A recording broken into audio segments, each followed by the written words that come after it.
Testing for the cervical spine, we're going to go back to similar philosophies and biomechanics that we had for the spine below, for the lumbars and for the thoracic. We're looking for flexion and extension, rotation to the right and left, and lateral flexion to the right and left. In order to test all 6 of these motions, we can do it from a supine position. We don't need our client to move anywhere else for these basic introductory tests. So the first one we're going to test is cervical extension. To do that, I'm going to place a hand on the occiput in the back of the head, and a hand at the top of the head just for comfort and to keep 2 hands on the body. My motion is going to be to lift the head off the table, and I'm going into flexion, and I'm going to instruct her to resist an extension. So now I'm going to instruct her through the test. So Victoria, I've got my hand on the back of your head here.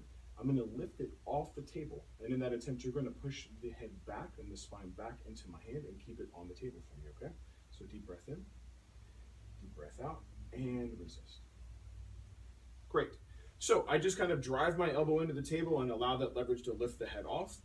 It isn't a arm wrestling match. We're just seeing her ability to fire those muscles, and she did a great job. So I'm going to have her in a relaxed position and just bring the head off the table at about 20-25 degrees. And from here, I'm going to push through the forehead back down to the table. My hand will not be on her occiput. She will be holding the head up, and this will be the test for the cervical flexors. So I'm going to instruct my client through this test. So Victoria, I'm going to remove my hand off your occiput, and I'm going to have you keep your head up in a 45-degree angle. I'm going to push the head back down to the table, and I'd like you to keep it where it is right now, okay? So hold it here, deep breath in, deep breath out, and resist.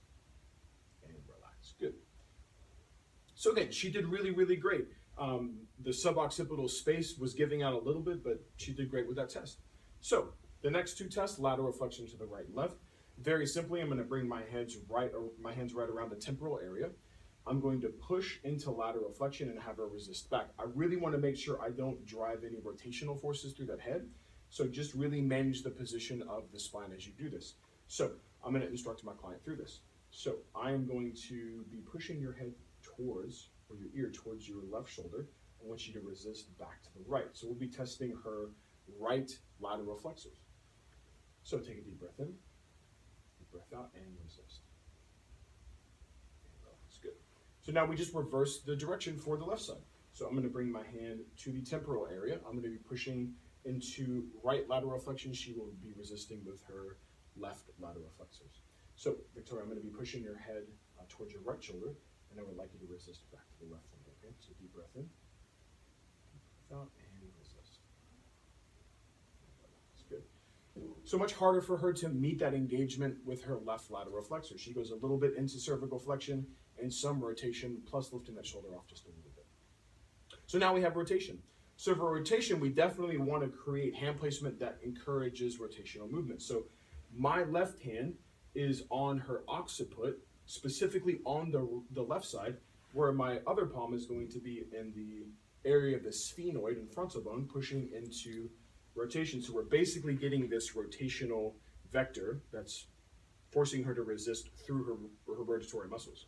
So my right palm is at the frontal area, my left palm is on the occiput. I'm going to push through these hands, Victoria, and it's going to move your head to the left, and I want you to push the head back to the right for me, okay? So deep breath in, breath out, and resist. And relax. Good. So she did great with that. Now we just reverse the position. So palm is on the occiput on the right side. So let me get more specific.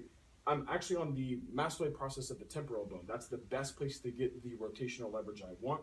So that's where my palm is. My left palm will be on the right sphenoid and frontal bone. So this time I'm going to be rotating your head to the right. I want you to resist by rotating your head back to the left. So deep breath in, deep breath out, and resist. Excellent. She did great with that. Get rotation to both sides. So there's all 6 of our tests for the cervical spine: extension and flexion, rotation to the right and left, and lateral flexion to the right and left.